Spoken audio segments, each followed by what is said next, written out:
Nous sommes lundi 20 avril 2020, c'est votre journal du 13h sur Canal 3. Voici les titres. Le programme de modernisation des marchés urbains conduit par le gouvernement est dans sa phase active. Plusieurs marchés sont en chantier et les commerçants sont relogés sur de nouveaux sites pour la poursuite des activités. À suivre également dans ce journal les explications de la vice-présidente de la Sénat, Geneviève Bokon-Nadjo, nous parle des dispositions sanitaires prises par la Sénat pour le respect des différentes activités inscrites dans le calendrier électoral en cette période de crise sanitaire liée au coronavirus.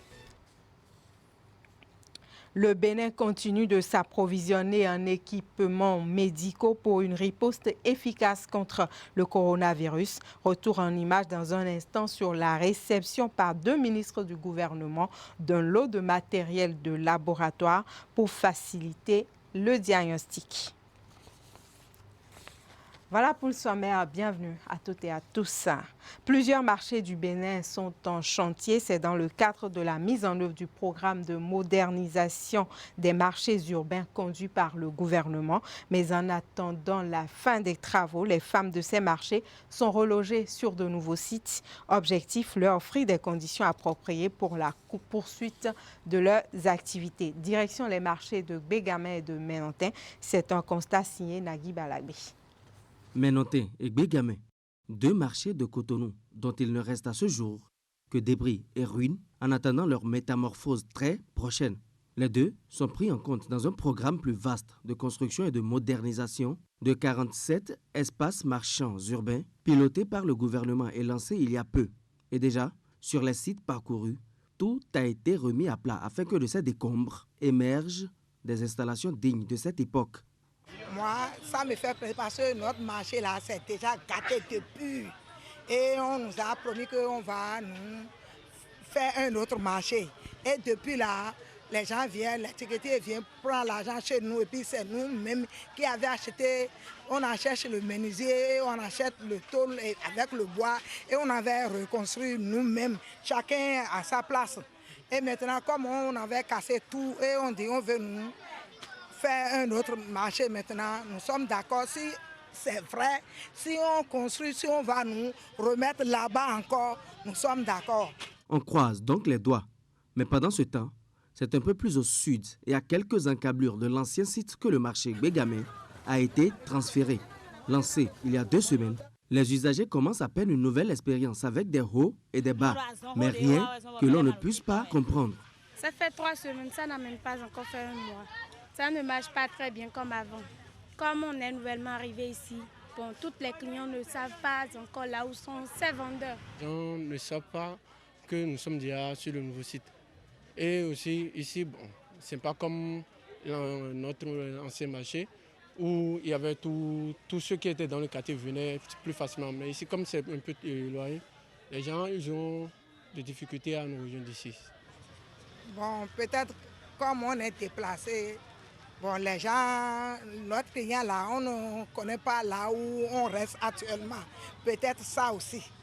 Nous, il y a des gens qui ont des vogbetro là, et nous avons fait et nous tiri des filles donc on bon nous mécade des gens pour moi au sang le gars pour d'agbena tonde mais nous me si ça na wa me de sona moi trop le déon de croyer moi. Des débuts difficiles, mais le jeu en vaut certainement des infrastructures marchandes à la hauteur des ambitions de modernité du gouvernement et pouvant offrir aux usagers des conditions plus décentes. Actualité politique à présent, on s'intéresse à l'organisation des prochaines élections communales et municipales malgré la crise sanitaire du coronavirus. Quelles sont les dispositions sanitaires prises par la Sénat dans ce contexte pour le respect du calendrier électoral, la formation, le déploiement sur le terrain des agents électoraux et bien d'autres. Je vous invite à suivre les explications de Geneviève Bokon-Nadjo. Elle est vice-présidente de la Sénat. Elle est au micro Canal 3 de Hakime Ousseini et de Umpebi. Je voudrais déjà au premier abord préciser que nous sommes en train de prendre toutes les dispositions, mais vraiment toutes les précautions afin d'éviter la contamination aussi bien de nos agents électoraux aussi bien des agents de la Sénat que des électeurs le 17 mai 2020. Et les marques seront distribuées à tous nos agents, tous les agents électoraux, tous les agents de la Sénat, toutes les personnes avec qui nous aurons à travailler pour une raison ou pour une autre sur le terrain. Parlant de personnes avec qui nous allons travailler, nous venons tout de suite d'aborder la question de la formation des agents électoraux. Pour ce faire, vous savez qu'ils sont en nombre très important. Et habituellement, nous utilisons des locaux au niveau des mairies pour procéder aux formations de ces agents électoraux-là. Nous les prenons en situation normale à hauteur de 100 personnes, 100, 110, 120 personnes. Au regard de la situation actuelle et de la nécessité d'observer la distance d'1 mètre entre chaque personne, nous serons obligés de procéder à des formations avec un nombre de personnes beaucoup plus réduit, c'est-à-dire au plus 50 à 60 personnes. Et pour ce faire, nous serons obligés de mobiliser beaucoup plus de salles de formation. Et à cet effet, les mairies sont mises à contribution pour pouvoir identifier autant de salles que possible pour faire cette formation. Je ne vais pas dire que c'est une chance, mais c'est une opportunité que nous sommes en train de saisir. Les classes d'école étant vides actuellement, les enfants étant en congé prolongé, nous allons utiliser ces classes de salles-là pour faire les formations, 50, 60 au maximum par formation. Mais du coup, nous sommes obligés de multiplier le nombre de formateurs. Et ça, ce n'est pas un problème pour nous. Les sachants en la matière, ce n'est pas ça qui nous manque sur le territoire. Voilà pour ce qui concerne la formation. Le colisage, voilà encore une autre activité où nous sommes obligés de mettre en place les mêmes mesures, c'est-à-dire la distanciation d'1 mètre, les masques, le gel, l'appareil pour se laver les mains. Au niveau du stade de l'amitié, vous y faites un tour à partir du 25, parce que c'est à partir de cette date-là que nous allons commencer les opérations de colisage. Vous y faites un tour, je suis sûr que je vais vous retrouver là, sur place. Vous allez voir que ces mesures-là également seront respectées, parce que, encore une fois, notre souci majeur, c'est d'éviter la contagion de toutes les personnes avec qui nous allons travailler. Et au siège de la Sénat ce samedi, représentants de partis politiques et responsables d'institutions en charge des élections ont échangé autour des améliorations et amendements intégrés au spécimen du bulletin unique du fait des observations enregistrées le 15 avril dernier. L'exercice a donc permis de recueillir des approbations nouvelles et autres suggestions à entériner sur place qui ont abouti à l'adoption par tous les partis politiques présents et engagés du dernier draft du bulletin unique à utiliser le 17 mai prochain. Faisons le point de cette séance de travail avec Hakim Husseini. Le 15 avril dernier a consacré le positionnement sur le bulletin unique des 5 partis politiques en lice pour les municipales de mai 2020. À l'occasion, les représentants des formations politiques ont formulé des observations intégrées par les techniciens de la Sénat. C'est en réponse à cette dernière que l'institution en charge des élections au Bénin a convié ce samedi à une séance d'échange ses désormais interlocuteurs. Au menu, les ultimes appréciations qui affinent le bulletin définitif et dans sa dernière version à utiliser le 17 mai prochain. C'est l'occasion aujourd'hui de vous assurer que vos observations ont bien été prises en compte et le cas échéant de les corriger. Parce que ce sera la dernière rencontre que nous aurons à propos du positionnement de vos logos sur le bulletin unique. En dehors de l'UDBN, de Claudine Prudencio qui a validé son logo sur la première version présentée, les 4 autres partis ont eu des observations. Tous les espaces de 5 cm² soient encadrés par un trait noir. Il faut enlever le S de force. Plus clair. Plus clair que ça. Là, c'est un peu peine. Plus de S à force du parti Force Code Point Bénin émergent, plus de définition écrite du sigle PRD du parti Arc-en-Ciel ou encore des ajustements de couleurs pour le Bloc républicain et l'Union progressiste. Les échanges se sont déroulés dans une ambiance hyper décontractée et pour la formule de fin, la vice-présidente toujours bien inspirée va conclure. Comme on le dit, alea diecta est, le sort est définitivement jeté. Nous venons ainsi d'avoir notre bulletin unique pour les municipales du 17 mai 2020. Et voilà, à la fin de cette séance de validation du spécimen du bulletin, eh bien, chaque parti, du moins les représentants qui ont assisté à cette séance, savent maintenant à quoi s'en tenir. De l'avis général, c'est une note de satisfaction qui se dégage du travail abattu par l'équipe du président de la Sénat. Vraiment sidéré parce que la Sénat a respecté nos amendements. Vous avez constaté dans la salle que nous avons validé. L'UDBN est le premier parti plutôt à valider son logo. Donc la Sénat a bien respecté les couleurs. La Sénat a respecté également l'épi de maïs nourricier, vous voyez. Donc c'est bon. Le prochain défi? C'est un challenge de 20% que nous avons. Notre défi n'est pas du tout les 10% et nous sommes sur le terrain. Je crois que nous avons validé au niveau de l'Union progressiste le bulletin qui nous a été présenté. Il y avait juste une légère modification à apporter et donc cela a été fait. Nous pensons qu'avec ce logo présenté sur le spécimen, nous pouvons aller aux élections et que nos militants et militantes reconnaîtront aisément notre logo. Voilà. Oui. C'est vrai que sur le plan des couleurs, ce que nous souhaitions a été corrigé et bien mis en valeur. Par contre, au niveau de l'arc-en-ciel, il nous a paru que le fait d'avoir mis la spécification au Parti du Renouveau démocratique en bas a réduit un peu l'espace qui devait être consacré à l'arc-en-ciel. Donc nous avons proposé cette correction et la correction a été prise en compte. Donc ce qui est sorti maintenant, nous la considérons comme acceptable. Effectivement, il y avait quelques rectificatifs. C'est bien l'objet de la réunion, en tout cas de notre invitation. Donc il y avait des choses à rectifier pour les logos qui en avaient besoin. Et donc au finish, on se retrouve avec le logo du Bloc républicain tel qu'il a été conçu pour convaincre, pour amasser le maximum de crédit. Tout le processus d'un bout à l'autre s'est bien déroulé. Chaque acteur a su jouer le rôle qui était le sien et nous en sommes bien heureux. Et à côté de la mobilisation pour les partis politiques qui reste un véritable challenge, se trouve la réalité de la crise sanitaire actuelle liée au coronavirus. Quelques responsables de partis politiques se prononcent sur l'enjeu sanitaire. On les écoute au micro de Herman Aniabossou et Eder Mbévi. Je crois déjà que l'État béninois, avec les autres institutions de la République, nous offre déjà une méthode de mobilisation de nos militants et militantes. Nous sommes il y a des réflexions en cours au niveau donc, du parti pour que nous puissions donc adapter les décisions prises par le gouvernement à nos méthodes propres qui ne sortiront pas de toutes les façons des directives de l'État béninois pour pouvoir atteindre le maximum de nos élections de toutes les façons. Nos électeurs savent aujourd'hui que nous sommes dans une situation particulière et déjà à la base, eux-mêmes se mobilisent pour commencer leur pré-campagne et aller en campagne. Nous allons les appuyer par tous les moyens nécessaires et utiles, mais qui respectent les prescriptions donc, de l'État.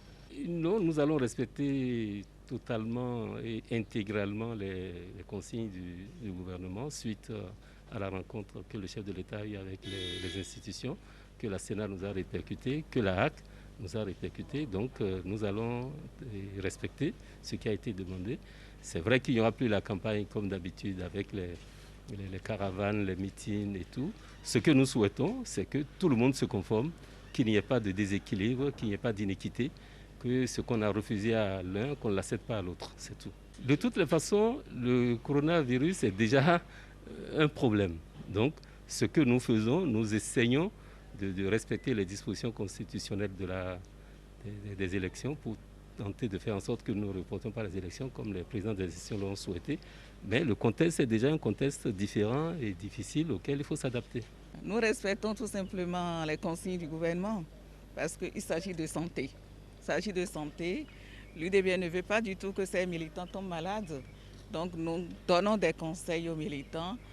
Comment se comporter dans cette affaire dans cette crise inédite que nous traversons.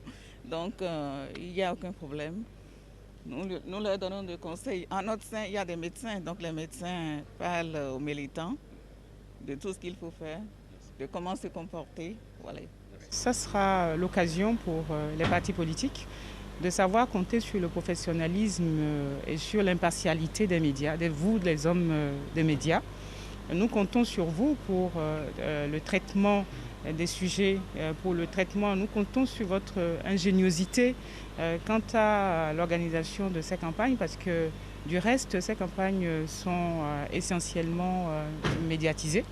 Et donc la stratégie, elle est à peu près commune, transversale, avec les médias au cœur des différentes activités. Donc les médias à l'opération, et nous comptons vraiment sur vous par rapport à ces campagnes-là. Vous n'attendez pas ici que je me mette à vous dire ce que le Bloc républicain compte faire en matière pour la mobilisation de vos électeurs, surtout sur le terrain, ça va se passer aussi, non? Oui, cela s'entend, ça va se passer sur le terrain, mais nous allons le faire en strict respect des contraintes et des consignes données pour justement faire barrière au coronavirus. Et justement, pour limiter la propagation du coronavirus, des gestes barrières sont conseillés. L'adoption de ces gestes et également le fait de limiter les déplacements, une façon simple mais efficace pour éviter les risques de propagation du virus.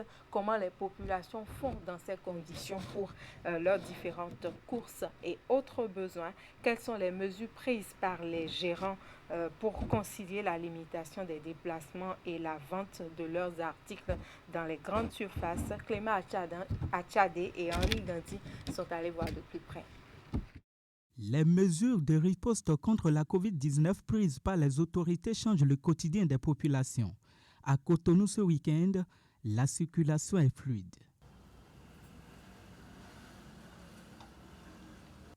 Ce constat traduit le respect des appels des autorités de la communauté internationale qui demandent aux citoyens de limiter les déplacements inutiles. Dans ce supermarché comme dans bien d'autres, les usagers mesurent la portée des courses désormais réduites. En fait, depuis l'avènement du coronavirus, moi je sors moins. Je sors juste pour m'approvisionner ou pour aller prendre des choses à la pharmacie. À part ça, rien. Et oui, je conseille la même chose parce que maintenant, il y a les services de livraison à domicile. C'est moins stressant et c'est mieux, je trouve. Par contre, chez certains, les habitudes n'ont pas changé. Le cas de ce client rencontré dans ce supermarché qui toutefois reste vigilant. Est-ce qu'il y a d'amélioration? Moi, je ne cesse de sortir, de venir au supermarché, payer. Bon, j'essaie de prendre les précautions, les mesures de sécurité qu'ils ont dit, les mesures sanitaires. Même si les populations semblent avoir compris l'enjeu des autres mesures barrières, les responsables des centres commerciaux continuent de sensibiliser et surtout veillent au grain en ce qui concerne le lavage obligatoire de mains et la distanciation sociale. Déjà à l'entrée, le dispositif de lavage de mains, et puis au niveau de la caisse, on a mis le barrage pour respecter la distance de 1 mètre entre les clients et la caissière. Vous voyez un peu. Seulement que ce n'est pas facile parce qu'avec les clients, il faut beaucoup parler. Et comme vous pouvez le constater, ici à Mont-Sinaï, nous respectons toutes les mesures que le gouvernement a prises. Nous avons le système de lavage de mains. Déjà à l'entrée, nous avons le personnel. Tous nos agents ont leurs gants et leurs masques de protection. Les clients aussi se protègent comme convenablement. Il y a des agents à l'entrée qui sont responsables de la surveillance de tout ça. Oui, depuis que la crise a commencé, nous avons moins d'affluence. Les clients n'ont pas à avoir peur. Nous respectons toutes les mesures, nos fournisseurs. Tous les clients qui viennent ici respectent les mesures de protection. Donc, ils peuvent passer pour faire leurs achats sans souci. Malgré cette assurance, Dame Yvette est bien consciente des risques éventuels. Elle et ses congénères proposent les achats en ligne et les livraisons à domicile. On a un numéro qui est sur notre affiche publicitaire et il y a des clients qui sont déjà habitués ici et puis ils connaissent la caisse, tout ça là. Et des fois, quand ils veulent acheter pour ne pas se déplacer, ils essaient d'envoyer des messages ou bien d'appeler c'est tel client, c'est telle personne, j'ai besoin de telle chose, voilà. Et puis, facilement, on peut la livrer. Beaucoup de clients préfèrent se faire livrer désormais. Donc, ils appellent pour passer leur commande. Je dirais que la limitation de déplacement, le fait de désormais se faire livrer, constitue des mesures efficaces pour lutter contre la pandémie du coronavirus. Donc, j'exhorte tous les clients, tout le peuple béninois à respecter les mesures fixées par le gouvernement. Même si le confinement total n'est pas encore décrété, limiter les courses moins indispensables se révèle comme une précaution dont l'efficacité reste indiscutable. Progressivement, les Cotonois s'adaptent et cela pourrait aussi contribuer à la prévention et la lutte contre les redoutables coronavirus. Et justement, par rapport à la lutte contre le coronavirus, eh bien, un cordon sanitaire est mis en place. Avec ce cordon sanitaire, les déplacements sont réduits, le transport en commun de personnes est suspendu et le nombre de passagers dans les taxis est limité à 3 au maximum. Après plus de 2 semaines de mise en œuvre de cette mesure, les acteurs se plaignent car les conséquences sur le secteur des transports n'est pas du tout négligeable. Tout en saluant la pertinence de la mesure, ces acteurs font des propositions au gouvernement. Ils sont au micro de Idrissou Boukari. Depuis le 30 mars 2020, un cordon sanitaire est établi autour d'un certain nombre de communes les plus exposées à la pandémie du coronavirus. Stratégie de lutte adoptée par le gouvernement pour circonscrire le mal et éviter sa propagation dans le pays. Dans la même logique, le transport en commun de personnes est suspendu et les taxis sont limités à 3 passagers au maximum. Près de 3 semaines après, ces mesures sont respectées et les acteurs des transports saluent la clairvoyance du gouvernement du président Patrice Talon. Nous remercions sincèrement le chef de l'État pour cette mesure visant à nous protéger contre la pandémie. Le Bénin est pratiquement le premier pays à avoir rendu le port de masque obligatoire à certains citoyens.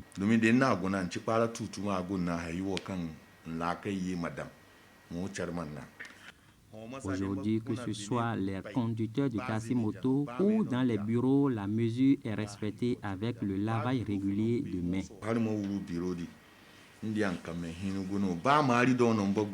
Et pour ça, je remercie le gouvernement pour cette prise de décision parce qu'après tout, il s'agit d'une question de santé nationale. Et il faut pouvoir vivre, pour pouvoir jouir de ce qu'on a pu produire. Et il s'agit de comparer 2 choses.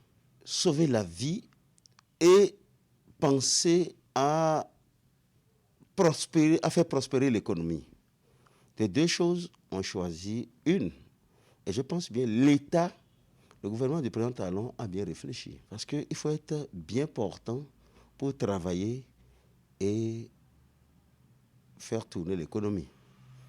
Surtout que la population béninoise est presque jeune et l'avenir est basé sur la jeunesse. Donc laisser la jeunesse ainsi vaquer à ses occupations avec cette pandémie, c'est dangereux.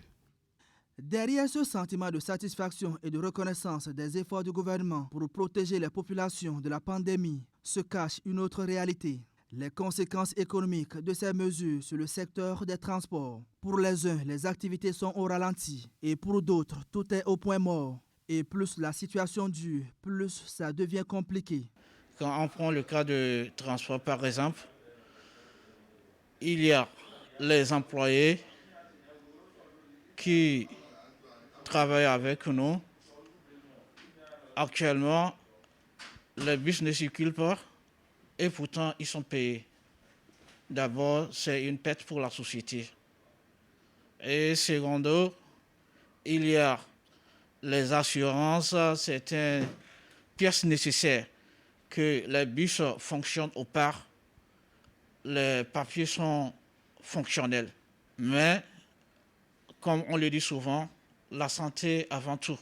Nous recevons des coups de fil un peu partout.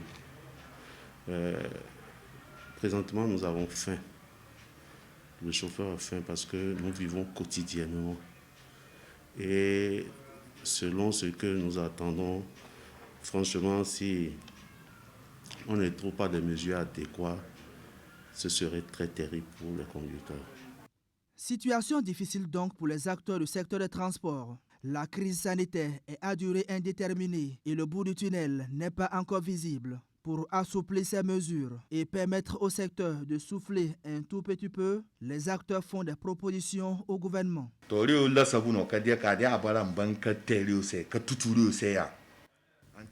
Après réflexion, nous proposons au gouvernement, si c'est faisable, au niveau de nos bus, pour quitter par exemple Djougou pour Cotonou, nous pouvons nous engager à doter nos passagers de masques de protection et leur imposer le lavage de mains avant de monter dans le bus. Après avoir quitté Djougou, il n'y aura pas d'arrêt jusqu'à Cotonou, ceci pour éviter des contacts extérieurs.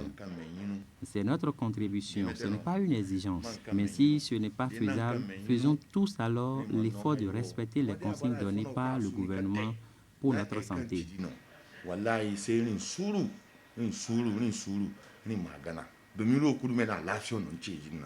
Les gens du marché vaguent à leurs occupations. Et ce sont les gens de Topa Topa là qui les amènent. Si le gouvernement peut nous organiser, ou bien peut les organiser d'une manière ou d'une autre, pour les véhicules de 10 places, on peut leur demander de prendre 5 places. Les 18 places, on peut leur demander de prendre 9 places en se protégeant mieux et en respectant les espaces donnés. Parce que derrière peut prendre 4 personnes. Au lieu de 4 personnes, on peut prendre 2 derrière, 2. Et ça nous faciliterait la tâche. Au moins quand il y a la nourriture, le reste sont plus grave. Des propositions formulées pour soulager les acteurs des transports. Et pour que la crise sanitaire n'engendre la crise humanitaire, il revient au gouvernement de juger de la pertinence de ces propositions et réajuster son dispositif de prévention. Et dans sa stratégie de lutte contre le coronavirus, le gouvernement continue de s'approvisionner en équipements médicaux. 2 ministres du gouvernement étaient hier dimanche à l'aéroport international Cardinal Bernardin Ganti pour réceptionner une cargaison commandée par le Bénin. Il s'agit d'un lot de matériel composé d'équipements de laboratoire pour faciliter le diagnostic. Le compte rendu est signé Ali Moumouni. Le gouvernement béninois ne prend pas à la légère la menace liée à la pandémie du coronavirus.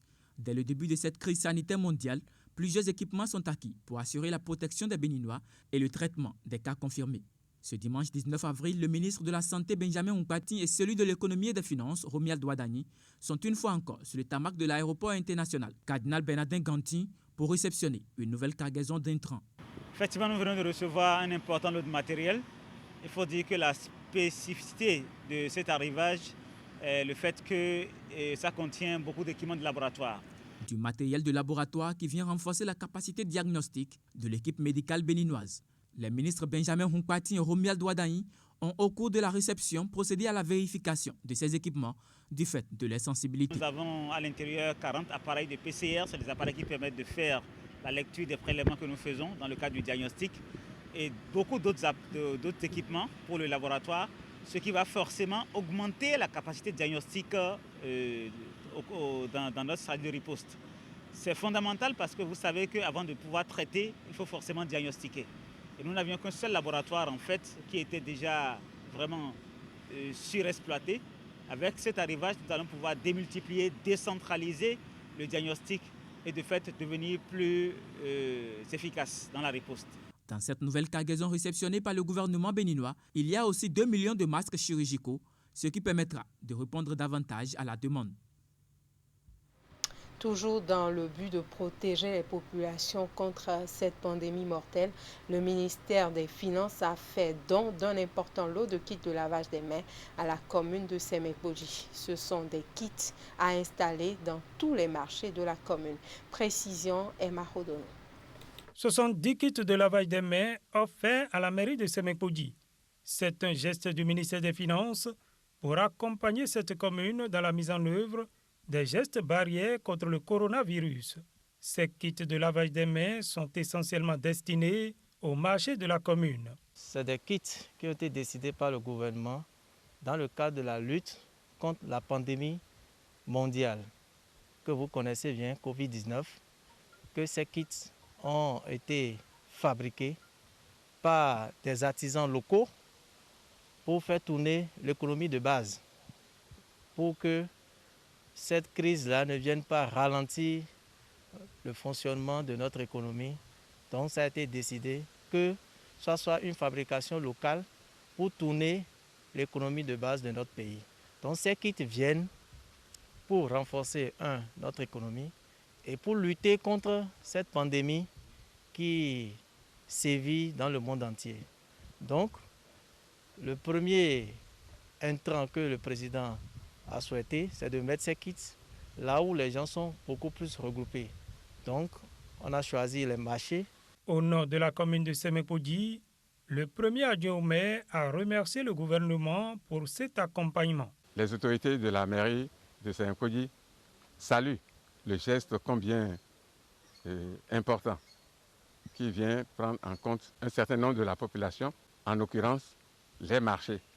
Parce que tous autant que nous sommes, nous savons que les marchés sont très fréquentés et nos populations ont besoin de cela.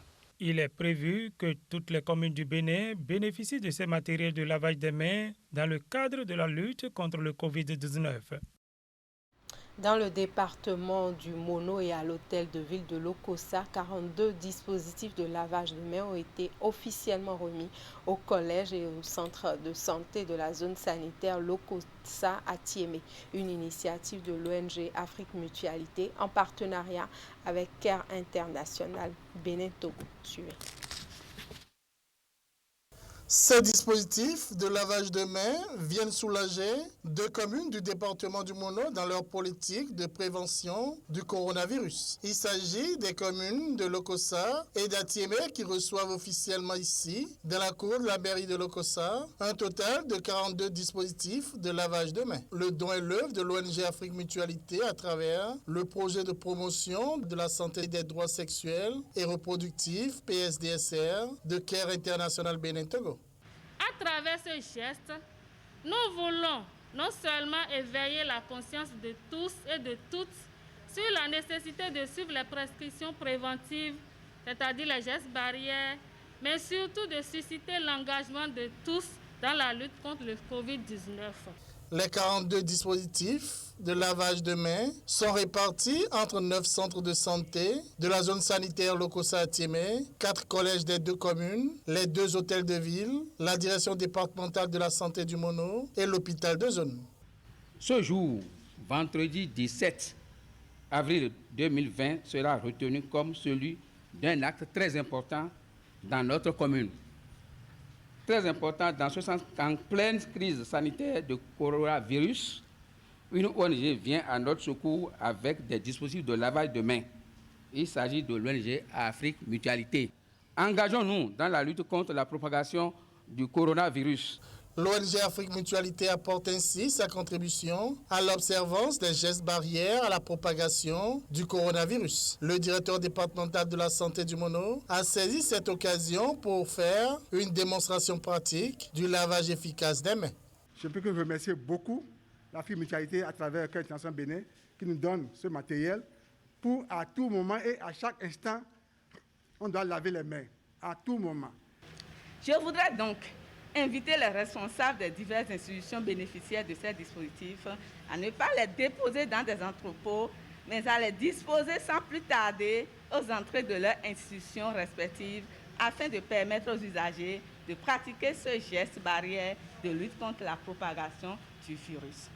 À tous les usagers des diverses institutions, je voudrais nous inviter à nous laisser aller à ce geste aussi simple et pratique qu'il soit. Le financement du projet PSDSR est assuré par l'ambassade des Pays-Bas et le gouvernement canadien. Et cette information maintenant pour finir ce journal. Le Bénin compte à ce jour, lundi 20 avril 2020, au total 54 cas confirmés répartis comme suit. 40 personnes positives au test de dépistage et ne présentant aucun signe de la maladie, mais isolées et traitées.